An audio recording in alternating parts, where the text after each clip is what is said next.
देखो हमने 10th और 11th क्वेश्चन कर लिए हैं। इंट्रोडक्शन, ये प्रॉफिट एंड लॉस एप्रोप्रिएशन आप लोगों ने देख लिया एक बार। अब मेन चीज़ ये है कि इस फॉर्मेट को आपने ध्यान में रखना है। मैं पहले भी बता चुका हूँ, आगे भी बता रहा हूँ।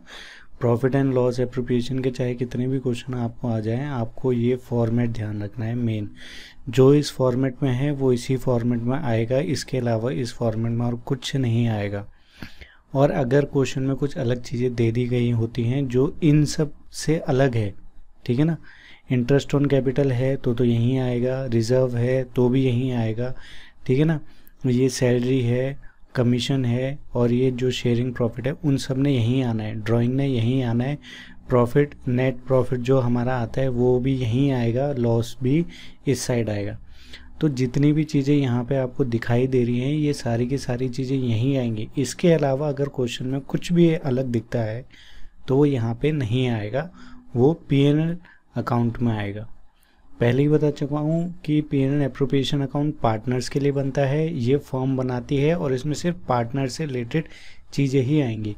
और ये प्रॉफिट एंड लॉस अकाउंट जो है इसमें कंपनी के खर्चे जितने भी होते हैं, नुकसान जितने भी खर्चे होते हैं वो इधर, जितनी भी इनकम होती हैं वो इधर। तो वो सारी की सारी चीज़ें आपने 11th में पढ़ी हैं। तो आज हम करेंगे 12th क्वेश्चन।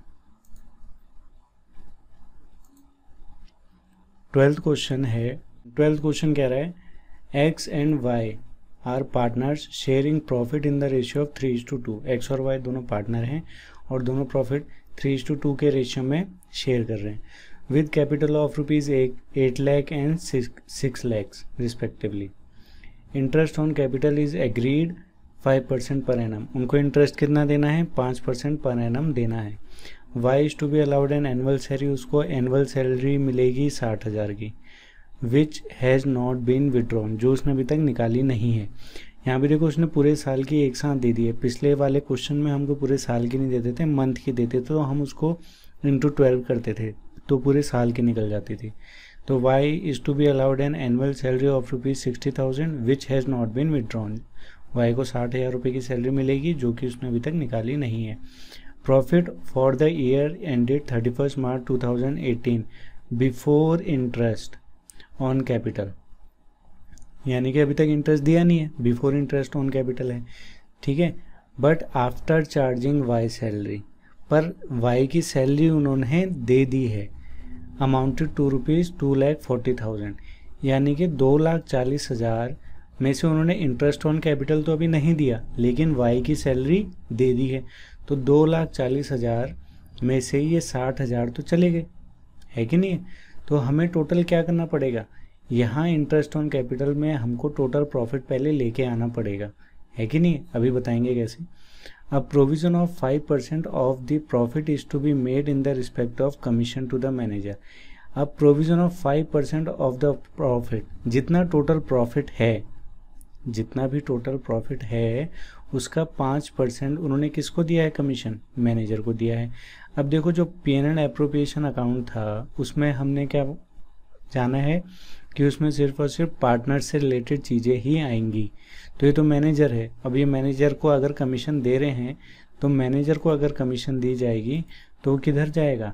P&L अकाउंट में जाएगा, ठीक है ना। चाहे कमीशन हो, चाहे ये देखो 2 कमीशन है ना, तो यहाँ पे 2 मैनेजर कमीशन चला जाएगा, पर जाएगा किस में?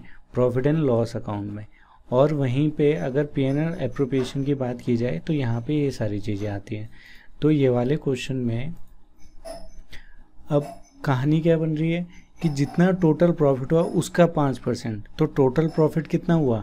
2,40,000 नहीं, क्योंकि 2,40,000 तो वाई को सैलरी देने के बाद है प्रॉफिट, यानी कि टोटल प्रॉफिट हुआ होगा 3 लाख। समझ में आई बात? अब देखो इसको करते हैं पहले।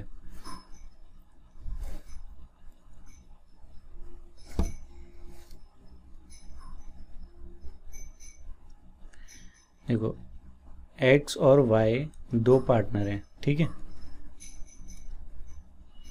एक्स एंड वाई ये दोनों पार्टनर हैं, शेयर कर रहे हैं 3:2 में। तो 3 इसका है और 2 इसका है, 3/2 with a capital of ₹8 lakh. Capital है इसकी 8 लाख और इसकी 6 लाख। ये वर्किंग नोट है, ये आपको बनाना ही पड़ेगा, अदरवाइज पूरे नंबर नहीं मिलते हैं। Interest on capital, interest on capital IOC मिल रहा है 5% का, ये दोनों को मिल रहा है। Y is to be allowed salary, तो सैलरी मिल रही है सिर्फ और सिर्फ वाई को, और पूरी सैलरी है 60,000 रुपये, और कोई दिक्कत नहीं है। Profit for the year ended, ठीक है ना। अब यहाँ पे लिख देते हैं प्रॉफिट। प्रॉफिट है आफ्टर चार्जिंग वाई सैलरी, यानी कि हमने वाई को सैलरी दे दी है, उसके बाद जो प्रॉफिट बचा है वो बचा है 2,40,000 का। यानी कि जितना भी प्रॉफिट होगा उसमें से हमने वाई की सैलरी दे दी होगी, तभी तो 2,40,000 बचा। तो टोटल प्रॉफिट कितना हुआ होगा? 3 लाख का हुआ होगा, है कि नहीं है? 3 लाख अगर यहाँ पे होंगे तभी तो उसमें से 60,000 माइनस करेंगे, तभी तो 2,40,000 रुपये बचा होगा यहाँ पे, समझ रहे हो ना। यहाँ पे लिखा है before interest on capital, interest on capital तो दिया नहीं, but after charging Y salary, Y को सैलरी देने के बाद जो प्रॉफिट बच रहा है वो बच रहा है 2,40,000 का। समझ में आ गई बात? तो 2,40,000 वाई को सैलरी देने के बाद बच रहा है, यानी कि टोटल प्रॉफिट कितना है? 3 लाख। अब इस 3 लाख को निकालने की ज़रूरत क्या पड़ी? इसकी ज़रूरत इसलिए पड़ी क्योंकि यहाँ पे लिखा है a provision of 5% of the profit, ठीक है ना, is to be made on the commission of the manager. तो जो प्रोविज़न है 5% का, तो मैनेजर को टोटल कमीशन कितने में से दी गई है? प्रॉफिट में से, ऑफ द प्रॉफिट, यानी कि जो टोटल प्रॉफिट होगा उसका 5% हमने मैनेजर को दी, ठीक है ना। जितना भी टोटल प्रॉफिट होगा उसका 5% हमने मैनेजर को दिया है, तो इसलिए हमने ये टोटल प्रॉफिट निकालना हमको पड़ गया। अब हम क्या करेंगे, सबसे पहले हम बनाएंगे एक प्रॉफिट एंड लॉस अकाउंट। अब इसको जो अभी तक आपने 11th में पढ़ा है, 11th में तो हम इसको प्रॉफिट एंड लॉस अकाउंट ही बोलते हैं, पर यहाँ पे हम इसको क्या बोलेंगे? Profit and loss adjustment account, यानी कि प्रॉफिट और लॉस एडजस्ट किया जा रहा है यहाँ पे, ठीक है ना। ये actual profit and loss account तो है नहीं, है कि नहीं है? ये प्रॉफिट एंड लॉस अकाउंट तो है नहीं, तो प्रॉफिट एंड लॉस एडजस्ट कर रहे हैं हम, एडजस्टमेंट अकाउंट, ठीक है। अब profit and loss adjustment account है, तो सबसे पहले हमको क्या लिखना पड़ेगा? सबसे पहले प्रॉफिट एंड लॉस लिख देते हैं। प्रॉफिट एंड लॉस अकाउंट, यहाँ पे आ जाएगा net profit after Y salary. Y को सैलरी देने के बाद प्रॉफिट कितना आ रहा है? वाई को सैलरी देने के बाद प्रॉफिट आ रहा है 2,40,000 का, ठीक है ना। अब हमने क्या करना है? वाई को सैलरी देते हैं। अब तो वाई को हमने सैलरी दे दी। अब जब वाई को सैलरी दे दी तो ये कितना आएगा? 60,000 रुपये। तो यहाँ पे 60,000 रुपये आ गए। अब यहाँ टोटल कितना हो गया? 3 लाख। तो 3 लाख यहाँ पे टोटल आ जाएगा।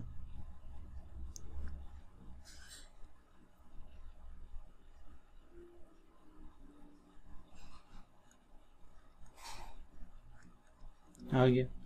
यहाँ पे भी टोटल 3 लाख आ जाएगा। अब हमने यहाँ पे खर्चा क्या देना है? मैनेजर कमीशन देनी है। तो यहाँ पे आ जाएगा मैनेजर कमीशन। मैनेजर को कमीशन कितनी देनी है? 5% ऑफ टोटल प्रॉफिट। तो 2,40,000 तो ये है वाई को सैलरी देने के बाद, और वाई को सैलरी जब हमने नहीं दी तो टोटल प्रॉफिट आ गया 3 लाख। अब जब ये 3 लाख यहाँ पे आ चुका है, ठीक है ना भाई, देखो यहाँ पे हमने वाई को सैलरी दी तो 2,40,000 प्रॉफिट था, तो हमने वाई की सैलरी दोबारा से यहाँ पे जोड़ दी, है कि नहीं, कि 60,000 रुपये, तो टोटल प्रॉफिट 3 लाख आ गया। भाई अगर कोई भी हो, जैसे यहाँ पे उमेंद्र है, उमेंद्र अभी मेरे पास 2,40,000 रुपये हैं उमेंद्र को 60,000 रुपये सैलरी देने के बाद, तो और अगर मैंने यहाँ पे ये जेम्स है, जेम्स को अगर मैंने पैसे देने हैं, मैनेजर कमीशन देनी है 5% टोटल प्रॉफिट के, तो मैं अगर इसी में से दूंगा तो इसको तो 5% कम ही मिलेगा ना, है कि नहीं है। लेकिन इसको तो टोटल प्रॉफिट में से देना है। तो भाई टोटल प्रॉफिट कितना था? 2,40,000 जो अभी बच रखे हैं मेरे पास, और जो महेंद्र को मैंने सैलरी दी है 60,000 की, वो दोनों मिला के कितना है? 3 लाख। तो इसको मैं मैनेजर कमीशन दूंगा 3 लाख में से, समझे इस बात को।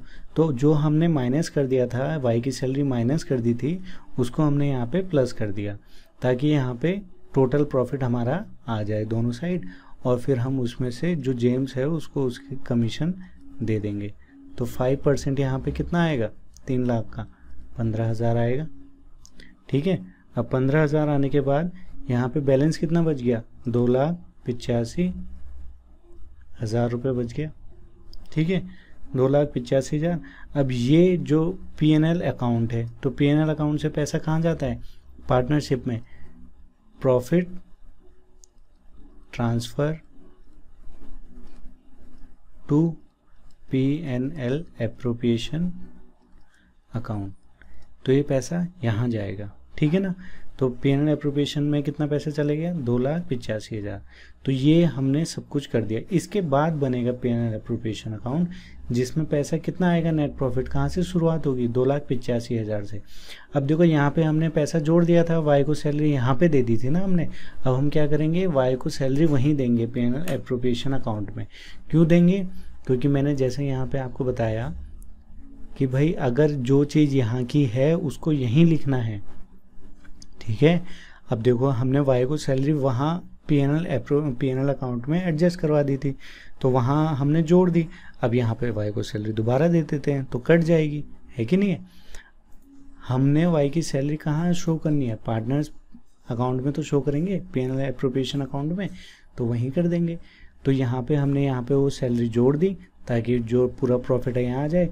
अब हम बनाएंगे P&L एप्रोप्रिएशन अकाउंट। अब P&L एप्रोप्रिएशन जब अकाउंट हम बनाएंगे तो उसमें हम वाई को सैलरी दे देंगे। क्यों, क्योंकि वाई को सैलरी तो P&L एप्रोप्रिएशन में ही देते हैं ना। कोई भी पार्टनर होता है उसको सैलरी कहाँ देते हैं, P&L एप्रोप्रिएशन अकाउंट में ही देते हैं। तो अब यहाँ पे इनको सैलरी भी दे देते हैं। तो सबसे पहले क्या होगा, ये है हमारा P&L एप्रोप्रिएशन अकाउंट। ठीक है, यहाँ पे आ जाएगा हमारा by net profit,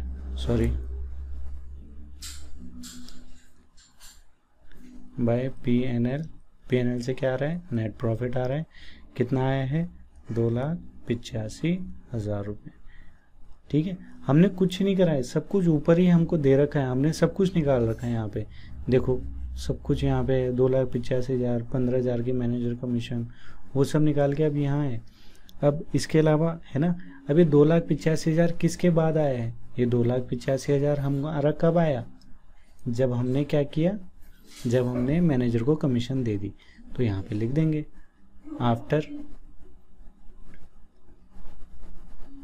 after manager commission. ठीक है, 2,85,000 आ गया। इसके बाद यहाँ पे दे देते हैं, यहाँ पे क्या बचा, अब हमने सबसे पहले क्या देनी है भाई, इंटरेस्ट ऑन कैपिटल है तो यहाँ पे देते हैं इंटरेस्ट ऑन कैपिटल। ठीक है ना, इंटरेस्ट ऑन कैपिटल कितना था वो हमने निकाला, नहीं निकाला, तो पहले उसको निकालना पड़ेगा। तो यहाँ पे इंटरेस्ट ऑन कैपिटल कितना है, 5% है, तो यहाँ पे इंटरेस्ट ऑन कैपिटल निकाल लेते हैं। IOC, ये हमारा एक्स का इंटरेस्ट ऑन कैपिटल आएगा 8 लाख का 5%, 8 लाख का 5% आ गया 40,000। ठीक है ना, ऐसे ही वाई है, वाई का है 6 लाख का 5%, यह आ जाएगा 30,000। ठीक है, तो हमारा इंटरेस्ट ऑन कैपिटल आ गया। तो ये टोटल यहाँ पे एक्स को कितना मिल रहा है, 40,000, वाई को कितना मिल रहा है, 30,000, टोटल कितना हो गया, 70,000। समझ में आया। उसके बाद और कुछ देना है, हाँ वाई को सैलरी देनी है, क्योंकि वहाँ पे तो हमने जोड़ी, यहाँ पे काट देंगे। तो टू सैलरी किसको देनी है, वाई को, कितनी देनी है, 60,000, 60,000 यहाँ लिख देते हैं। अब टोटल कर देते हैं, तो 2,85,000 इधर आ जाएगा और 2,85,000 इधर आ जाएगा। क्यों, क्योंकि ज़्यादा तो यही साइड है ना, 2,85,000। अब इसमें से हम माइनस कर देंगे, तो यहाँ पे आ जाएगा प्रॉफिट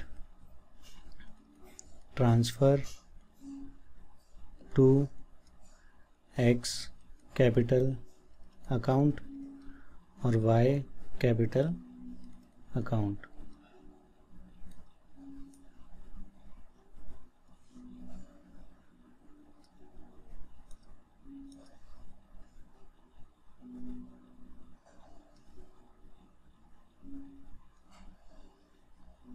ठीक है, अब यहाँ पे हमने वो अमाउंट लिख लेना है बैलेंस का 2,85,000, यहाँ पे भी आ जाएगा 2,85,000, ये बैलेंस आ गया। अब यहाँ पे बैलेंस कितना बचेगा, अब 2,85,000 में से ये आ गए 70,000 और 60,000, 1,30,000, तो 1,30,000 माइनस कर देते हैं, 285,000 माइनस 1,30,000, तो ये आ जाएगा 1,55,000, ये बैलेंस आ गया। तो यहाँ पे आ जाएगा 1,55,000।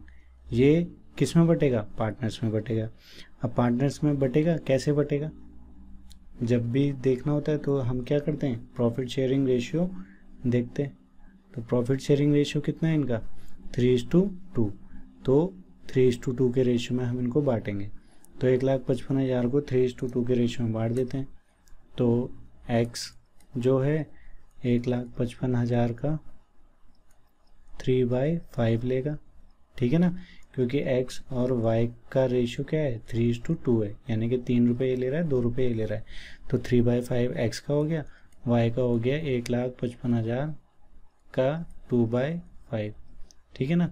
अब इसको सॉल्व करेंगे तो आएगा 5, तो ये आ जाएगा 62,000 और ये 31, ये आ जाएगा 93,000, ठीक है ना, ये हो गया। तो x को कितना पैसा मिलेगा, x को मिलेगा 93,000 और y को मिलेगा 62,000। सिंपल, इजी है कि नहीं है। तो हमने क्या किया, जो क्वेश्चन में दे रखा है हमने वही सब किया है, एक्स्ट्रा कुछ नहीं करना है, अपना कुछ दिमाग नहीं लगाना, सब कुछ क्वेश्चन बता रहा है वही करते चले जाना है ना। देखो x और y दोनों पार्टनर थे, प्रॉफिट उनका रेशियो इतना था, इसने 8 लाख लगाए थे, इसने 6 लाख लगाए, है ना। इंटरेस्ट ऑन कैपिटल 5% था, y को सैलरी देनी थी 60,000 जो उसने अभी तक निकाली नहीं, और हमने जो प्रॉफिट था 2,40,000 वो before interest on capital, interest on capital से पहले है, ठीक है ना, ये रहा 2,40,000, ठीक है। इसके बाद हम इंटरेस्ट ऑन कैपिटल देंगे और इससे पहले हमने y को सैलरी दे दी। अब जब y को सैलरी हमने इससे पहले दे दी तो इसको जो पैसा दिया होगा वो भी तो हमारा प्रॉफिट ही था, तभी तो इसमें 3 लाख में 60,000 इसको दिए। तो जो हमने हटा दिया है उसको हम जोड़ देंगे, क्यों, क्योंकि भैया वो तभी तो हमें टोटल प्रॉफिट पता चल पाएगा। और ये प्रॉफिट निकालने की ज़रूरत क्यों पड़ी, क्योंकि हमने यहाँ प्रोविज़न बनाया है 5% का प्रॉफिट, जो हमने किसको देना है, मैनेजर को देना है एज अ कमीशन, तो हमने वो किया। तो x और y का रेशियो था 3/2, कैपिटल उनकी इतनी थी, इंटरेस्ट ऑन कैपिटल इतना 5% देना है, सैलरी x को है नहीं, y को देनी है, तो ठीक है। तो इंटरेस्ट ऑन कैपिटल निकाल दिया इनका, उसके बाद प्रॉफिट, टोटल प्रॉफिट था वो निकाल दिया भाई, 60,000 रुपये y को अगर सैलरी दे दी तो 2,40,000 रुपये बचे, तो कितने में से माइनस करा होगा 60,000 की, तो 3 लाख आ गया। तो 3 लाख में से अगर हम 60,000 माइनस करेंगे तो 2,40,000 आएगा, तो इसलिए टोटल प्रॉफिट कितना आ गया, 3 lakh. Profit and loss adjustment account बनाना पड़ा, क्यों, क्योंकि भाई ये इसको पैसा देना है और टोटल प्रॉफिट एडजस्ट कितना हो रहा है वो हमने पता करना है। तो हमने P&L अकाउंट बनाया, net profit after Y salary, after Y salary कितनी थी, 2,40,000। तो वाई को सैलरी जो हमने वहाँ पे काट दी थी उसको दोबारा यहीं पे वापस लेके आए, तो वाई की सैलरी कितनी थी, 60,000, दोनों को प्लस किया तो आ गए 3 लाख। अब 3 लाख में से हमने मैनेजर को कमीशन दे दी, जो भी पैसा बचा वो हमने P&L एप्रोप्रिएशन अकाउंट में भेज दिया। क्यों भेजा, क्योंकि भाई P&L बनता है उसके बाद P&L एप्रोप्रिएशन अकाउंट बनता है, जैसे ट्रेडिंग P&L एप्रोप्रिएशन, तो यहाँ पे P&L अकाउंट जो एडजस्टमेंट अकाउंट बनाया है उसके बाद हमने P&L एप्रोप्रिएशन में वो पैसा भेज देंगे। तो पैसा यहाँ आ गया बाय P&L, नेट प्रॉफिट इतना, ये आ गया आफ्टर मैनेजर कमीशन, क्योंकि मैनेजर को कमीशन देने के बाद ही ये प्रॉफिट आया है, ठीक है। अब वो आ गया, उसके बाद हमने इंटरेस्ट ऑन कैपिटल दे दिया और जो सैलरी थी वाई की वो भी उसको दे दी, और जो पैसा बच गया वो हमने प्रॉफिट पार्टनर्स में बांट दिया। सिंपल है, और कुछ था इसमें? नहीं। तो बस अब इस क्वेश्चन को करना और फिर नेक्स्ट जो और क्वेश्चन होंगे वो भी ट्राई करना, 13 क्वेश्चन। और कोई दिक्कत होगी तो बता देना, पूछ लेना मुझसे।